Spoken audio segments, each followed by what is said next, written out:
Welcome back, everybody, to another episode of Goonies World. It is our 5th installment of our fudge game, Hard Time and Hardgate. And I am sitting here, as always, with Ryan, also known as Meanie. What's up, man? And Colin, also known as Goonie. Hello there. I am Johnny Farrow, also known, sometimes, as Sean. And tonight in our game, I think that our convicts, Frank Williams Jr. and Duke Dale, just might be able to put together enough pieces of the puzzle to possibly escape from Hardgate. Well, I got this key right here. It's going to help. That's right, and I will not bother with a lengthy recap here. No better recap can be had than going back and listening to the last 4 episodes. But a gentleman named Melvin Grubb, who's a very well-connected guy in this prison, has engineered and helped them figure out a way to escape. A route taken by a guy named Pete Stryker long ago. He's the only person who's ever escaped. And they've slowly been gathering the tools they need. And I know that tonight they need to get the blessing of the Bean Machine, Evan Beam, who's the leader of the Musterites, a weird religious sect and offshoot of Mormons. And the way that they can do that is to get the Bean Machine's transistor radio back from Sugar Tits. Sugar Tits is leader of a gang called the Dog Pack. And our heroes kissed Sugar Tits' big brown baby foot in the cafeteria in front of everyone last time, and they are now fully fledged members of the Dog Pack. This probably protects them from the Pale Riders, a racist motorcycle club who hated them and wanted to kill them. After our heroes assassinated the leader of the Pale Riders, King Kelly, with a fake poison pudding cup. Meanwhile, many people in this prison have been promised pudding by our heroes. Pudding's at a premium here. We got some pudding inbound, I believe. That's right. And one of the guards has Milky, Officer Milky, who works the rock pile, has already insinuated that he would like Frank Williams Jr.'s help hooking him up via phone with some of Frank's old drug contacts in the New Orleans area down in Louisiana. And that the price of him allowing this big shipment of pudding to even come into the prison would be Frank making that introduction. And I think with that, we'll go ahead and jump right in. Now, when we stopped last time, you guys had just made a deal with the vile NPC Stroker. Just a terrible piece of work, this Stroker. However, he was a fighter pilot in Vietnam, and he can fly a plane. There's supposedly a plane waiting for these guys when they get out of prison that they can take to go to Jupiter Springs. The whole reason that Melvin Grubb is helping them escape is so they will bring a message to a fella named Plunger, who we've met before in our Kids on Bikes episodes. This is the same universe. And I gave you guys the message last time, but it was very hard to comprehend. You supposedly committed it to memory, but I do have it written down as well. It makes no sense to you.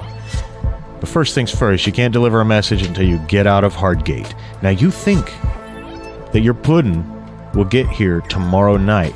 The pudding, of course, is being rushed here as fast as possible by Duke's wife. She's a prison groupie, and her name escapes me at the moment. Stephanie. Stephanie, the prison groupie, is tearing ass across the American West with a station wagon full of pudding. And a diaper, I think we established. Yes. She's got some adult diapers. She's got some adult diapers just so she make the best time that she can.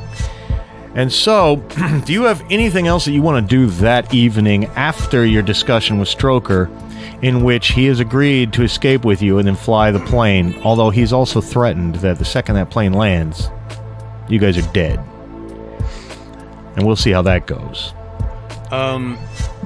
Well, before I can get that transistor radio, I think I need to wait for the pudding, just in case I can. Maybe that will help get me the radio if I want it. Okay. You know, that might endear me. So we are It's after dinner. It's after dinner. You Do were we just. have any free time? Oh yeah, there's always a little free time after dinner before lights out. I reckon I should make a phone call then. Well, he said he's gonna come get you when you okay. make that Okay, specific gotcha, phone call. gotcha. But he will make you do it at some point. But now it's not necessary that we play out every minute of every day. I've if you got a stomach ache. I think I need to see the nurse. stomach ache. Well, okay. Which guard do you want to tell? Do you want to tell Davis or Krat? Now, Krat's a dick, so I wouldn't tell him. But Davis is the guy who's kind of a pushover. Yeah, I'll go to him. All right. Did you say you had a stomach ache? Yeah, I don't feel so good. Don't feel so good. What? I'm supposed to send you to the infirmary? Well, isn't that where people go? Well, let me ask you. You just got the shits. I'm gonna get written up if I send you in there for nothing. You think you got, it's either the shits or it's stomach cancer. I don't like taking chances.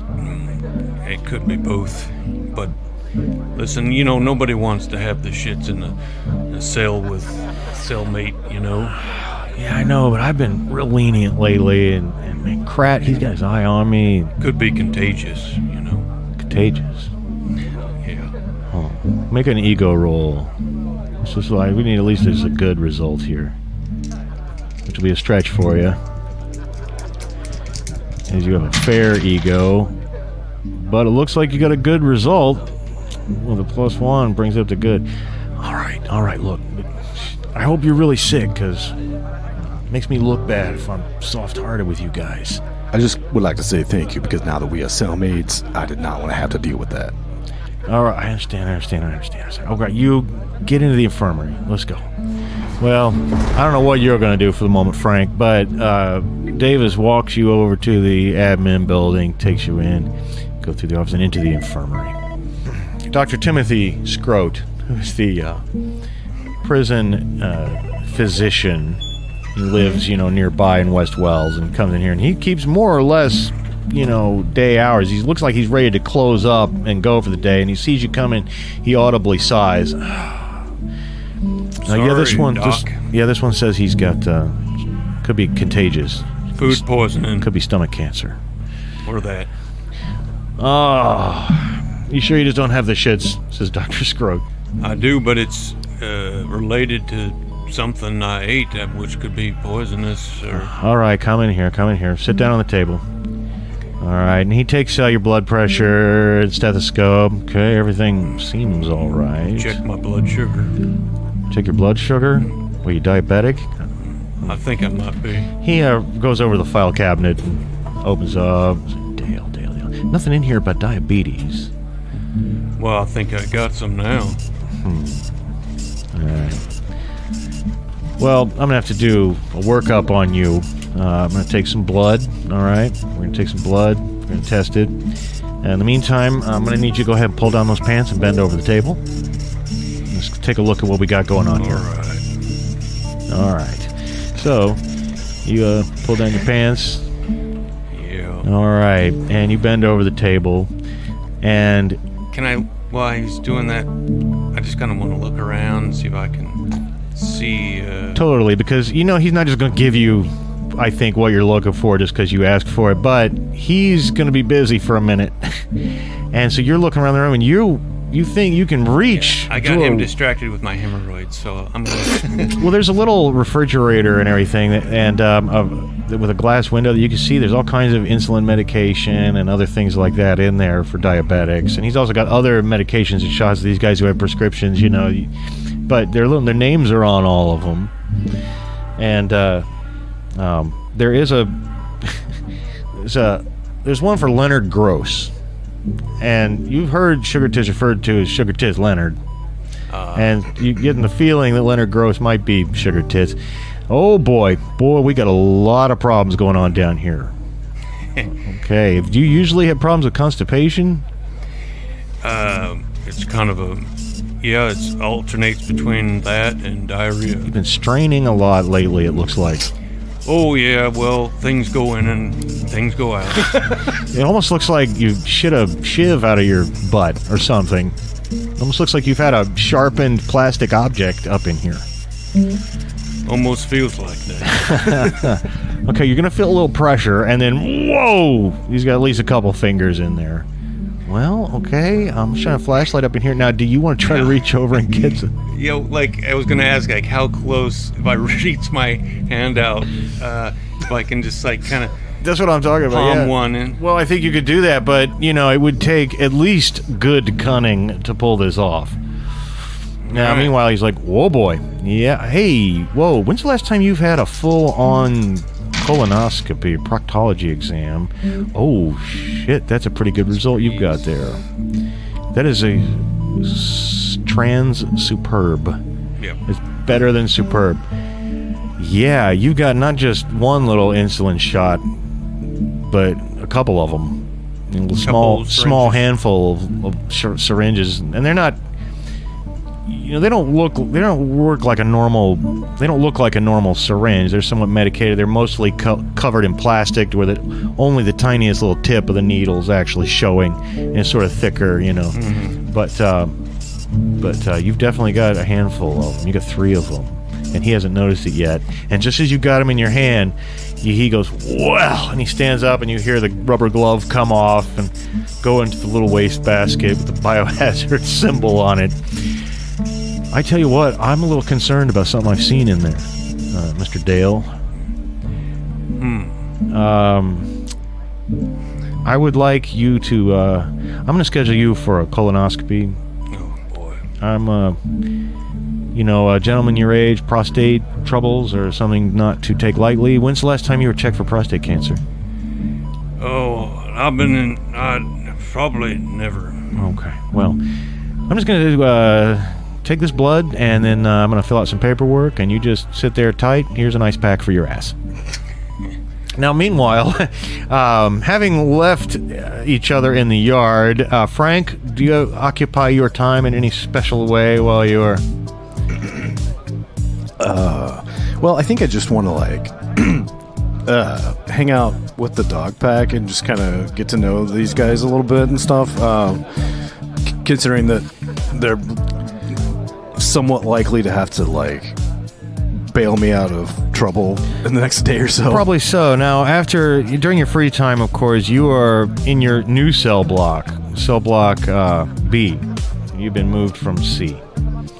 And you've been moved primarily, I think, due to the machinations of Melvin Grubb, who's made it happen. But it's 2 things have saved your life from the Pale Riders. 1, you got moved out of their cell block. And 2, you've joined the dog pack. And yeah, Sugar Tits always holds court in a little, cluster of tables in the center of the cell block. And Headley's there, and Enzo, who doesn't talk much at all, but again, he's just like freakishly tall but super skinny guy, supposedly really good with a knife. All he does is just stand around Sugar Tits. And says you're getting to know them a little bit. And Headley says, "So now, brother, I heard that you're a singer of songs. Well, actually, that's true, yes. Why don't you sing us a song?" Well, I was just working on one in my head now, and it's not quite ready, but... Well, that's what we're here for. You know, we're the dog pack. We're here to give you constructive criticism. And we say that's good or that's bad or that's shit or whatever. Well, now I don't have a guitar or anything, so I can't play it proper like, but I guess I can just hum the notes I was hearing in my head as well, if you'd like. Yeah, they let us have a guitar once. That didn't last very long. Something happened to it. It got put somewhere where it should not have been. I don't think I want to know You where do not want to know where it got placed. Right over the motherfucking boy. Says Sugar Tits. Well, that is might unfortunate now. Although I do have to ask, now that you've piqued my curiosity, did the victim survive this? Oh, hell no. Hell no, says Headley. Well, now that's just very unfortunate. Well, sing us a song you got there, Frank. Sing us a song there. Song, man. Well, this is about some troubles I've been having. It's a blues song. Well, not quite. Although I guess in a certain sense, perhaps. But the melody goes like this: the song stealing vampires, and the guitar goes do do do do do do do. very strange. Do do do do do. You see where I'm going with that? A rather hardcore song you got there. Well, you know, I think it's the problems that I'm having with these goddamn vampires now, I tell you. Now back up a minute, because something you're saying sounds very strange to me. Did you say song-stealing vampire? Or time-traveling vampire, what'd you say? Yes, well, they do time travel, as a matter of fact. So you saying there's a song-stealing, time-traveling vampire? Yes. Stealing your song. That's right. This is the trouble you've been having. That's right. Apparently there's some idiot named Elvis Presley took one of my goddamn songs and... You never heard of Elvis Presley? No. Well, I have now. Melvin told me about it. Motherfucker be living on an island. Well, what are you talking about? I come out of Nashville. You, Frank, says the voice of the guard. Yo. You look up and it's Officer Milky, who's usually on the rock pile. Yeah, you got a phone call. It's an emergency. I think we're here to take you to it. Oh, well, all right. Here I come. All right. Have him right back for you in a minute, sugar tits. The road moving. Crazy time traveling. Oh, shit. Anyway, you're led down to not where everybody usually takes their phone calls. He takes you down a hallway, opens up a big iron door, and then down a concrete brick-lined hallway. He's actually near a break room for the guards. None of them are around, though. But there's this old payphone over in the corner. There's a Coke machine, and a pool table, and a few things like that, but there's no other guards in here. All right, now, says Milky, I want you to call your contact. You make an introduction, all right? And I'll take it from there. Well, yeah, Wilson was your contact back in New Orleans, and, you haven't talked to him for a while. He knows, of course, that you were inside. But he would not have heard from you, since your arrest or anything like that. And it takes a while. You're not sure that the number's still good as you let it ring and ring and ring. Finally, a woman's voice answers the phone. Hello? Howdy, ma'am. I'd like to speak with Cokie Wilson, please. He's sleeping. Well, this is a very important phone call. I know, because it said it originated from Hardgate Penitentiary. Yes. It's a little recorded voice. What? Wilson? Hello, what is it? Who is this? This is Frank Williams Jr. Calling you from Hardgate out in Nevada. All the people you could call, and you call me? As far as I'm concerned, you owe me $50,000. Well, now I look to be getting that to you as soon as I can. Okay. I don't look to be in here for too terrible long now. Okay. But and of course now that depends on the parole board and all sorts of other things and good behavior and such, and not getting in fights and I'm sure you know what I'm talking about. But done a little bit of time myself. But I believe, and this was not entirely made clear to me 100%, but I believe there's somebody else who would like to speak with you here. You working a little angle inside there, Frank? You might say that, yes. What do you need me to do, brother? Just need me to talk to this fella that you got, and you really want me to do something with him, or you just need to get your ass out of a sling for the moment? I'm going to kind of turn to Milky and say, do you want to talk to this gentleman? Give me the phone, says Milky. And he snaps his fingers. Another guard who you've not seen before, maybe he works one of the towers or something, but Milky's in this with some other people. That guard takes you back, and you don't know what the rest of their conversation's like. But by the time you're returned to the cell block, Duke is coming back as well. And so you may find out what happens with that later. But you've made the contact. You've done the thing that he asked you to do. And you get the sense these guards, what they're trying to do is bring some drugs into the prison and make some money. They're just corrupt guards. So you've got something over their head, maybe. But as he said, they need a lot more in here than just pudding. But you two get back together, and you're back in cell block B. It's still a little bit until lights out, and you two are probably sitting in your cell together. And unless there's anything you'd like to do, there's still people milling around. Sugar Tits is still sitting out at the main table. I'm gonna take that one of those syringes and try to fill it with that acid, a little bit of acid that I had gotten. It was just a little bit, yeah. What are you doing there, Mr. Allendale? This is just, now, listen. We don't need to go over, my name situation again, because we've done that before, but, instead of calling me Allendale, instead of just calling me Duke, how about you call me Cool Hand Duke?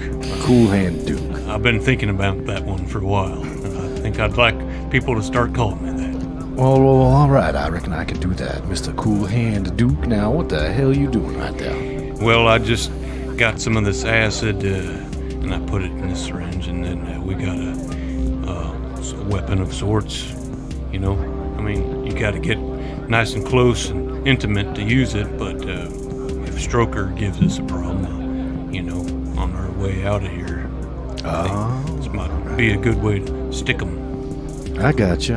Fill his blood with this acid, or his veins with this acid. It sounded... I was afraid you might be having some plans against Sugar Tits, and now that we're Dogpack, I didn't think that was very wise. But if it's Stroker, boy, that makes perfect sense. Yep, it's entirely for Stroker. I think the Dogpack's actually a good fit. I'm happy to be in part of the Dogpack. They've been very patient with us, and only threatened us a little bit. There was an incident I remember about peeing in someone's eye socket, but other than that, I think the Pale Riders have been a lot worse with the threats and the violence and all that. Right, I have to concur. I'm glad neither of us are going to have to CP as was relayed to us. Just then, there's a shadow in the doorway to your cell, and Headley's standing there. Oh, boys, I couldn't help but overhear you talking about the dog pack. I'm touched. But I also heard you mention that son of a bitch Stroker. That's right. Well, I guess you didn't hear, but just about he just got dragged off the hole about 15 minutes ago. Is that so? He gonna be there for days. Well, what'd he do? He killed a fella named Spivey. Oh no, not Spivey. What? Yeah, Spivey? Spivey was my cellmate. Well, I don't know why, but he done killed him. Smashed his face right into the toilet. Broke his nose, drove it up into his brain. This is damn shame. Well, that is a damn They shame. say a Stroker will be in that hole for a couple of days. I'm gonna have to. I say this quietly. I'm gonna have to break him out somehow. Yeah, and of course, Headley walked off after giving you that news. But it's just kind of, you know, Stroker probably did it on purpose because he was your roommate. You know? Well, and I'm assuming that everybody knows that he is the guy making... Probably the guy who forged the right. label. Yeah, so some unintended collateral damage from the assassination attempt, perhaps. Also introduces a complication of Stroker being in the hole. So you either got to wait for him to get out now, which wouldn't be the end of the world. He'll be in there at least, he'll be in there at least a week. So, or you can figure out a way to somehow get him out. We got to pop Stroker out the hole. No. And I got no idea how you'd do that, unless you had some leverage on someone. A guard would have to help us, I think. Well, I don't know any guards you might have leverage on in any way. Well... Not yet, we don't. I don't know if that's true, because I happen to know about Milky trying to make a drug deal happen so that he can sell drugs, presumably in the prison. So Milky's an option, and then I guess Davis could be maybe an option. Anyway, as you're considering these matters, you hear the lights out and buzzer, and the lights all go out. And you can still sit there and talk in the dark, or you can just drift off to sleep. what's your plans for tomorrow, Mr. Cool Hand Duke? Well, that's pudding day, so... Oh, yes, that's right. The pudding is coming. That's right. She should be here sometime tomorrow evening after dinner. Mm-hmm. Now, I don't know how we're going to unload that. Well, the guards have agreed. The deal he's made with Milky's going to let the shipment come in in exchange for his intro to... I don't know how it's going to be dispersed. Well, they are under the impression that it might need a forklift for a pallet, which is the impression they were given by Frank. So, I guess you'll just find out tomorrow night exactly how it's going to come in. And of course, it is your wife, so you are entitled to a conjugal visit should that be desired. I wonder if they could bring that, just put it in the trailer, conjugal trailer. Conjugal trailer. Store it there. Pudding trailer. There's enough pudding in the conjugal trailer. Well, anyway, as you're thinking about these things, I'll assume you drift off to sleep. And in the morning, there's that buzzer again. Damn it, it always comes a little early. And, of course, you've got to go down to the showers. And in the showers, it's people from all of the cell blocks.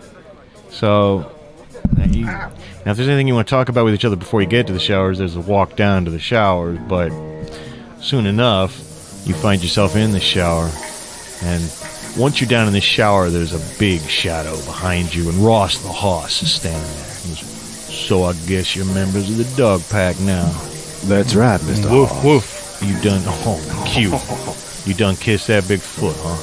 That was the most delicious foot I ever tasted. Like brown sugar. Yeah, it was surprisingly very tasty. You two are a shame. You two are an insult to all right-thinking white people. Well, I don't reckon that's true at all. In fact, I think the opposite might be true, and you might be an insult to all right-thinking white people. Well, I tell you what, this right... Or just all thinking people. Whatever color. I don't get it. But let me tell you, I just wanted to pass on my condolences. Your good friend Spivey, I heard, had himself a little accident. Fell headfirst into the toilet. That is most unfortunate. It is. It is. It would be a shame if a fella had an accident. Hey, excuse me a minute there, Ross the Hoss. Headley comes up. Behind him is like 6 or 7 brothers. And they all come stand around you. Ross the Hoss glares at you for a minute. Slowly backs away and starts whispering with some of his buddies. But, long live the king. bitch. And then Ross starts to lurch towards you guys, but a bunch of his boys, they hold him back. Just cool down. Time will come. Now's not the time. And, of course, now all the Pale Riders are lining up on one side of the shower and all the dog packs on the other. And then the Heller gang of Musterites, of course, is always aloof from most of this stuff and is not paying much attention. But the tension is super thick for a minute until Krat himself comes in. He goes, that's enough. This is stupid. Get on either side of the room. Did you just call me stupid? It was a poor choice of words. I'm not saying you're stupid, but the situation is stupid. You dumbass. Get on the other side of the room. And eventually the situation is diffused, but now tensions are kind of at an all-time high now between the dog pack and anything you guys want to do at breakfast that day, other than sit with the dog pack for sure? Now, is this going to be the first time we don't have to give brownies away? No, you don't give your brownie. All right. You keep your brownie. Well, I'm going to actually enjoy eating the brownie, even though I know they're not very good. Yeah, there's a warden. Turns out the warden was right. They're not very good. Well, that's not so. They Tastes like absolute shit. Well, just wait, Mr. Cool Hand Duke, until we got some pudding to dip these brownies in. Yeah, now, I just want to remind you all that even though you members of the dog pack, promises have been made, says Headley, regarding pudding. Tonight, of course, will be the end of your 48-hour period. So I do hope, for everyone's sake, that pudding is on the way. That pudding will be here tonight. Hope so. I hope so, too. Right. Anything could happen now. I don't want to think car accidents on the highway or anything like that, but the pudding was inbound, I believe. Mm-hmm. All right. Now, this, of course, being the normal pudding, and then at a time to be designated in the future, we're going to get some of that good Jupiter Springs pudding. Once the pudding flood is all cleaned up. They got the white chocolate, they got the dark chocolate, they got the pistachio, they got all the stuff. Banana. Banana, don't even get me started on the banana. Tapioca. Well, I don't know that there will be banana pudding the first shipment, of course, but when the fancy pudding comes, definitely going to be banana. All right, well, luckily, breakfast goes by without any incidents, even though, again, the tension from the two camps, the two major gangs, is super high. And just as you're walking out of breakfast, a member of the Heller gang that you recognize, Duke, from the time you went and talked to the Beam Machine, but you didn't know for sure. He says, Father Evern, who he means the Beam Machine, Would like to know how your little project is going. Well, I haven't had time to get the transistor radio yet, but I hope to do that this evening after the pudding arrival. All right. You come see him. All right. Yes. What did he say he wanted that for? It was his. He likes listening. Oh, that's and he stolen from him. Well, from Musterton, they have a radio broadcast. Now, Musterton is sort of the town, but really more like a walled compound that's not far away where a lot of the Musterites live. And he listened to their weekly sermons and addresses and all that stuff on his transistor radio, and it's been stolen. He wants it back. That's basically it. Okay. Just a little reminder to keep you focused. I am. I appreciate it. Working the laundry is awkward as hell. Once again, you have to be guarded by the 4 guards the entire time. Glares, stares, rude gestures, a few minor accidents where some bleach gets spilled out and you barely misses where you're standing a few seconds earlier, and so on and so forth. It's a hard, long shift. Meanwhile, outside on the rock pile, you've already manipulated your way into getting the keys. So it's just a matter of getting through the day. While you're working, Milky does come up to you. Yeah, your boy turned out to be a very friendly fellow. Oh, well, that's most fortunate then. Okay, you've done your part in this. Very, very well. Now, I assume the pudding will be allowed through. It's going to be allowed through, but we can't exactly have you loading up a pallet with the forklift right in front of the building. So, when you seriously think you're going to need this forklift? You got that much pudding. It's going to be an entire pallet of pudding, a pudding pallet. All right. In that case, you know what time is coming in? Not exactly, but it will be probably after dinner sometime, I would imagine. Okay, we're going to have to arrange for this. You see back there on the chain link fence behind the rock pile, beyond the electrical box, and you see there's another back gate where they bring the rock cutter and they haul the rock in and out of here. Oh, yes, right there. Yeah. That's where we're going to do it. All right. We'll be there with you, so. All right. All right. Now, I have a question, and it's just hypothetical, of course. Just a quick one. We need to get back to work. Has anybody ever gotten out of the hole, like just escaped? Because that seems like it should be impossible, right? From the hole? Yes. I know escape from the hole. Why, you think you're going to end up there? No, I don't intend to. I just was curious. At a hypothetical level, if one were to want to pop somebody out the hole, how might they go about doing it? I just can't even imagine. I think it'd have to be a medical emergency. Medical emergency, huh? Yeah. Unless you had something over somebody. Hey, wait a minute. What'd you give me that look for, Mr. Milky, sir? So far, this has been a very friendly relationship. I intend for it to stay that way. Oh, good. In that case, your best bet of getting somebody out of the hole is if they would have a medical emergency. That or one of the guards would have to let them out, sign a paper.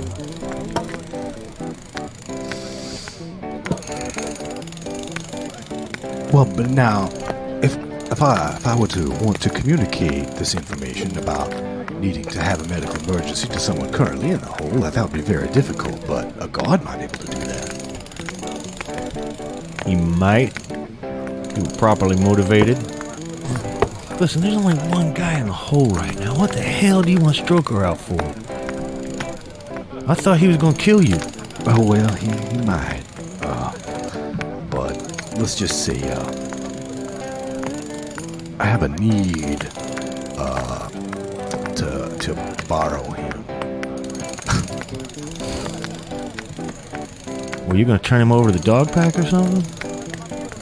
No, they would probably kill him, and then I would not be able to. Be no great loss. Well, that I can agree with, but if he were dead, he would not be able to render his services. Is he part of this whole pudding business? He is not related to the Pudding Empire, no. Well, what'd you need him for? Well, I'm afraid I can't tell you. Now, this is so... You know, I know you've got a high ego, and that's just what it's going to take at this point, because I don't think you've been very convincing at all. You know, lacking any... You know, let's just go make that ego roll, because it's a big ask. And you haven't even threatened him, really. Well, is it trans superb? It is. Okay, that'd be the only way. If it were trans superb, I could remotely see. Listen, I'm gonna do this one favor for you, but don't think that this is a situation where you got something hanging over my head. All right, that I'm gonna keep doing favors for you over and over. Because I had, just to be clear, I didn't think that at all. I just figured I did you a solid, you did me a solid. We're just doing favors back and forth like good old buddies. I'll get a message to your buddy. I wouldn't call him my buddy, but thank you. Get back to work. Well, after that long day, after dinner, there's a little bit of... after work, there's a little bit of free time before dinner when you guys can reconnect. Do you want to do anything or talk to each other about anything during that time? I just want to make it known that I'm putting the syringe with the cap on, of course, up my rectum. And as if you haven't done enough damage already. Yeah, it's going to take a while to heal after prison. But with the other syringes, I want to keep those. What time of it is it right now? Well, it's before dinner, right before dinner. Well, I'll just keep these on me for now. The extra syringes. Okay. When you guys get to dinner, and you're normally sitting with the dog pack, but Lippy Mo, who is sort of Melvin Grubb's, errand boy, comes over to the table and says, "Yeah, Melvin would like a word with you, fellas." Let's go see him. All right. Gentlemen, please sit down. Yes, Mr. Grubb. Don't suppose you've heard. You have any more information about these time-traveling vampires for me? Like I said, my real expert on vampire activity is the very agent that I need you to deliver this message to. Yes. Any vampiric I understand he's involved in an investigation currently. Very good. I'll definitely, once we're out, I will make sure to inquire with him. You really think there's something to that? Sounds like nonsense to me. Oh, it's quite clear from all the evidence that vampires definitely exist. It's just a question of whether they steal songs and time travel.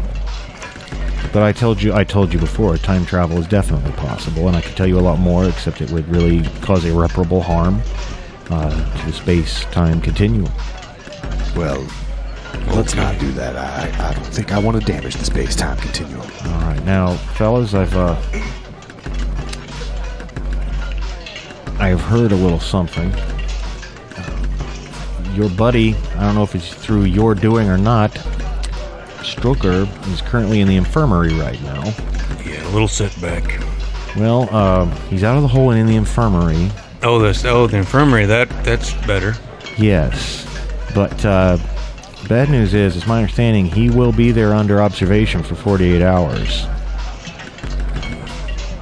So you're gonna have to figure out how to get him out of that infirmary. Well, I figured that would be easier than the hole. A hell of a lot easier than the hole. So good save on that one. But I'm thinking now. I don't know, Mr. Grubb, if this is a very good idea, but I'm speculating about the possibility that when our pudding arrives, we might be able to orchestrate some sort of pudding riot that would allow sufficient distraction for us to hatch our plans. well, exactly who are you going to be distributing the pudding to? I think just the dog bag. Just that might do it. Oh, I mean, it always starts a fight if one group or one person gets something sweet and the others don't, and then there's bound to be some jealousy. Well, I think what really might set this prison on fire is if it somehow... Fire. Yeah. In addition to regular fire. Or, of course, supernatural plasmic fire, which I'm very familiar with as well. No, I believe that if it were somehow thought that the guards had intercepted a large portion of the pudding, this just might cause the fracas that you're looking for. Like they detained the pudding. Well, now, when my pudding pilot arrives, I mean, it's entirely possible the guards might just intercept some of it. I don't even know. I guess if it's less than a pilot, you know why. Well, it strikes me that a prison riot of some kind might make an excellent distraction while we are engaged in another enterprise. Certainly, almost all of the guards in the prison, except those in the tower, would immediately be sent to the scene of the riot. The site. Right, of course. Something to think about, although hard to predict how that could go down. Just wanted to let you know where Stroker was. Well, thank you very much for that update. Yes, and I have a feeling things are rapidly moving towards a conclusion. So, make sure and get in contact with me as soon as you are ready. Hopefully, we just gotta get that radio. The sooner the better, gentlemen. The fate of the free world could rest on you getting this information to my agent in Jupiter Springs. Well, and I mean, of course, he's gonna tell me all about the time-traveling song-stealing vampires. Set me along their path so that I might seek my retribution. Sure. And then, of course, you can reconnect with Chip.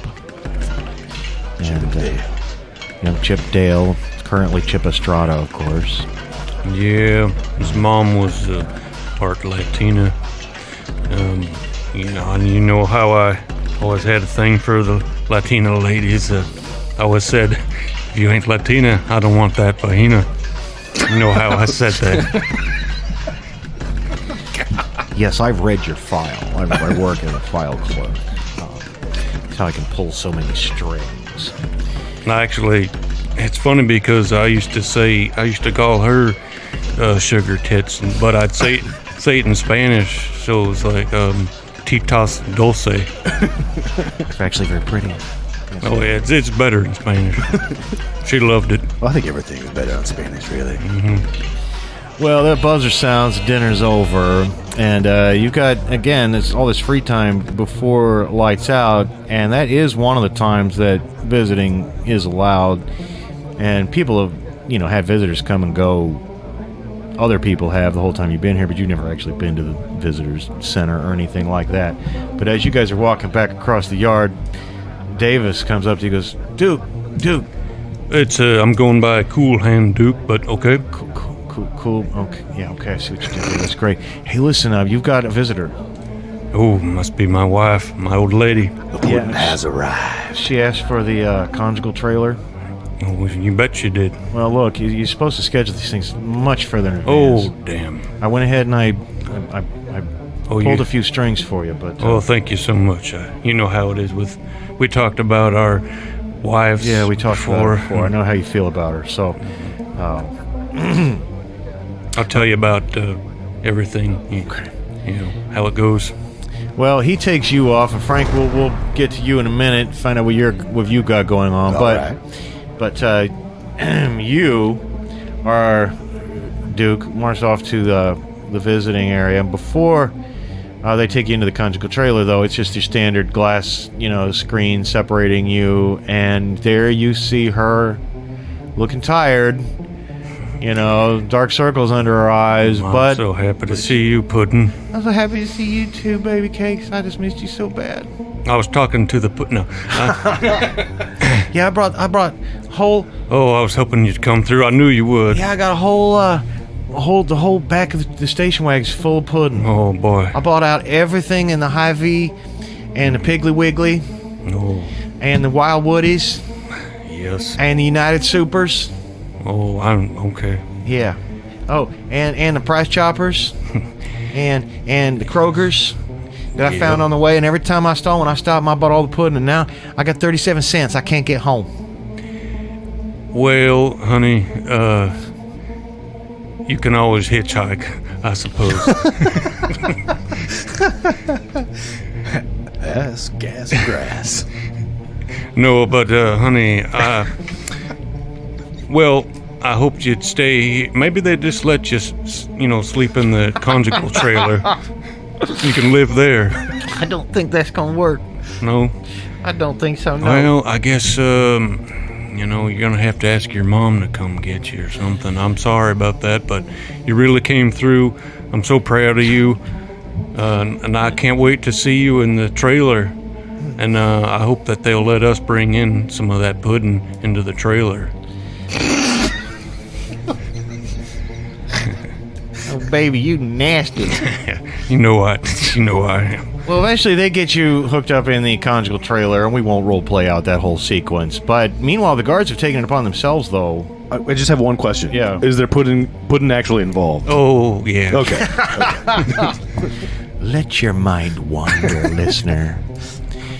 Meanwhile, though, the guards have taken it upon themselves to go ahead and pull the station wagon up to the fence where they bring out the gravel after they've made it near the rock pile, and Milky's come to get you. And they're standing back pretty far, though, like they're not directly involved in it, but they pull it all the way in and then close the gate again. So there's literally a station wagon sitting in the place right now. And you can see they've rotated out the guard shifts on the towers, so it's probably all Milky's people. They didn't even rotate at a normal time. You heard them talking and like offering a break to their buddies, things like that. But they turn a blind eye to what each other does. So anyway, he goes, "You got about 15 minutes," says Milky, and then he goes way off to the other side of the yards. They're smoking a cigarette. And when you open the back of the station wagon, there is, of course, no pallet. Right. But there's like 37 shopping bags full of pudding.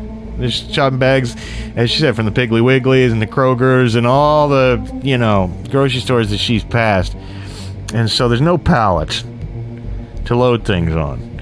But you do know they load up gravel all the time, and with a bit of industrious looking around in the backs of the sheds and whatnot, you're able to go ahead and pull a pallet together.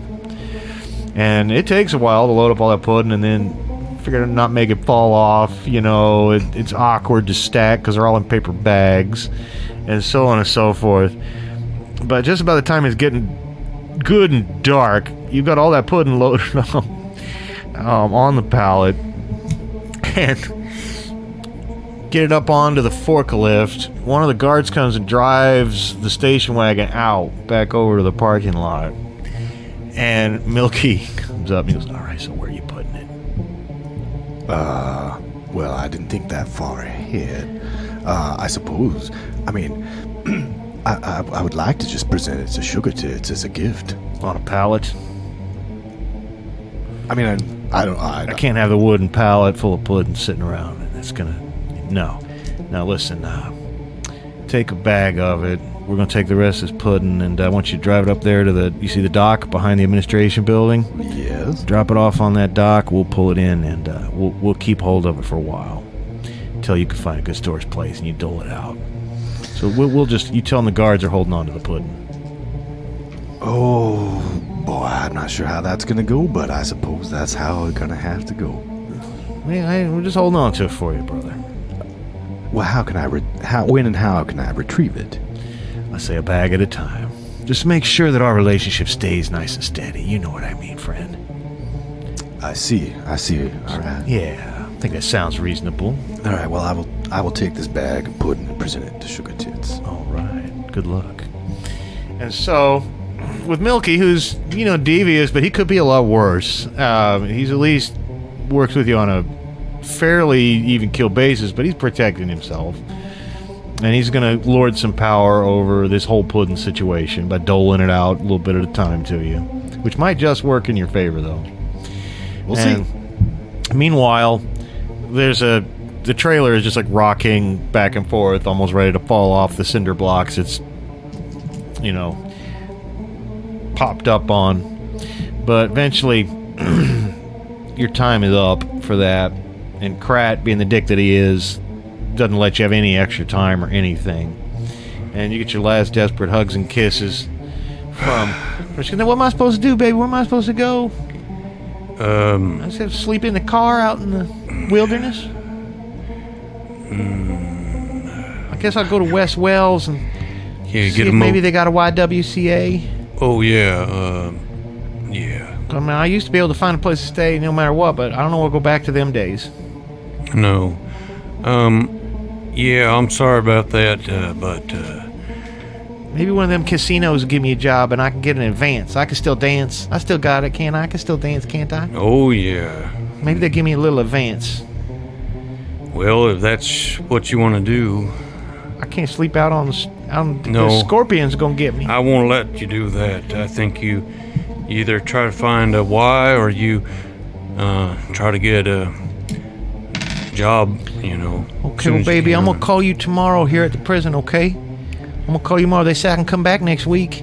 I'll let you know how I get settled in West Wells. Okay. I love you, baby. I'll talk to you tomorrow. Talk to you then, Puddin'. Okay, love you, baby. Bye. Bye-bye. Okay. And she takes the station wagon off to West Wells with her 37 cents.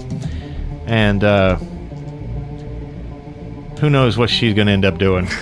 But I think it's most likely she will get an advance for dancing in one of the casinos or many strip clubs that are around the casinos.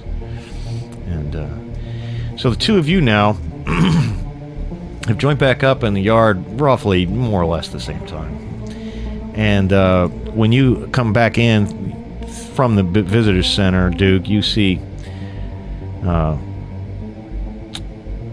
Frank has got a shopping bag from a Kroger's under his arm. Now, where'd you put the rest of it? Well, I'm afraid the guards have confiscated the rest of the pudding, the other 36 bags. Yeah, that figures. We ever gonna see that pudding again, then? It's hard to say.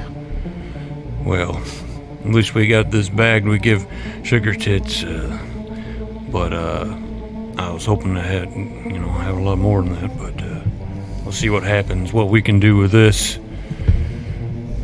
And I think it's a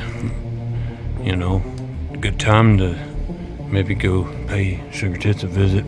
I concur. I think we should, while we have time tonight, we should have a pudding presentation performance.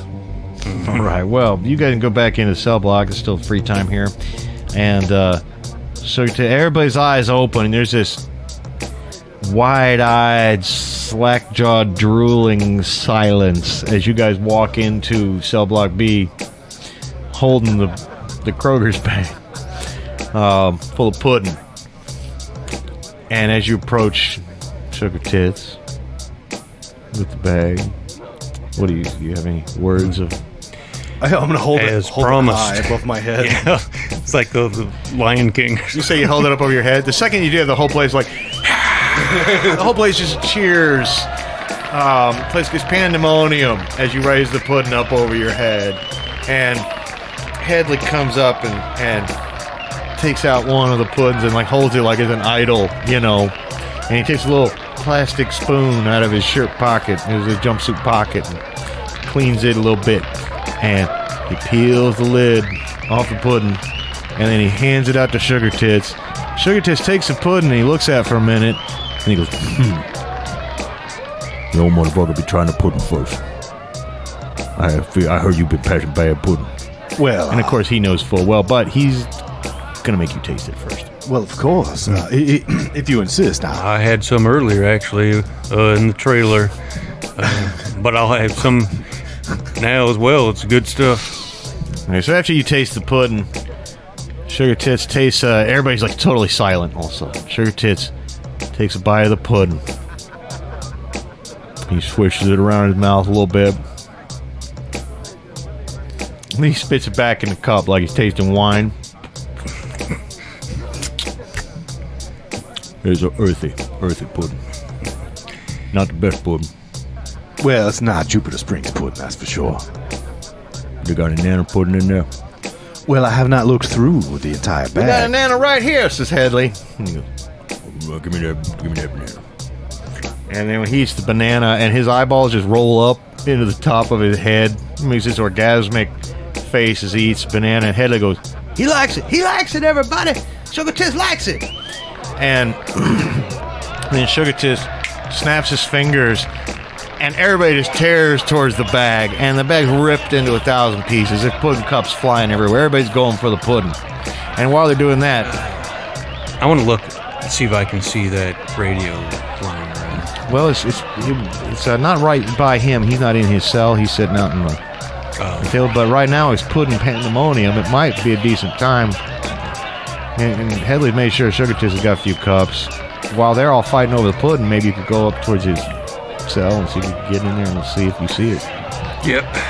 Try to sneak on. Are you guys going to go together, or you going to sneak up by yourself? I feel like somebody should stay here in case they come. You know, because Okay. All right.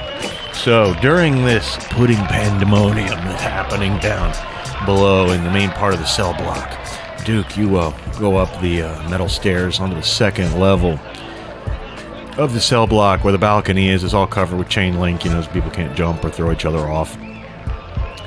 And you look inside Sugar Tits' cell, and of course it's real nice, and he's got these like psychedelic hippie type tapestries hanging up in there, and it's real swanky. He's got somebody brought in some carpet squares for him. He's got this little footstool type thing that he sits on like a Buddha sometimes in there. And lo and behold, sitting right up on the sink, on the back ledge of the sink, is a beautiful little silver transistor radio. It's big enough to slip into a shirt pocket, Its antenna is out, and it's actually on right now. It's turned real low, but it's playing some kind of soul music station from somewhere in Nevada, or Reno, or someplace like that. And what are you going to do? You're just going to reach out and take it. Yes. Is it battery powered? Yeah, it's battery powered. Okay. I'm gonna push the antenna in if I can. Okay, you're doing just as you push it in. What do you think you're doing? You look over in the doorway, and Enzo is standing there, a great big, tall, skinny knife man, who happens to be the cellmate of Sugar Tits as well as his bodyguard. Oh, hello there, mister. I didn't see you there. Nice little transistor radio, isn't it? Okay, guys, I think, you know what? I think that's just going to be it for tonight. We're going to leave it here. We'll see you guys next week for the final installment of Hard Time and Hardgate. See y'all later. Song-stealing vampires, very strange. I would destroy her, but I don't know her name. Now what do I get? Not one damn thing. When the vampires steal my fame, travel time and steal my songs. I'll never right these grave wrongs. I'll act cool, but I knew all along.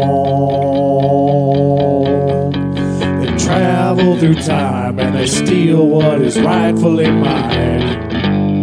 They travel through time and they steal what is rightfully mine. Somewhere they wait in a lair where my songs are all saved. They travel through time and they steal what is rightfully mine.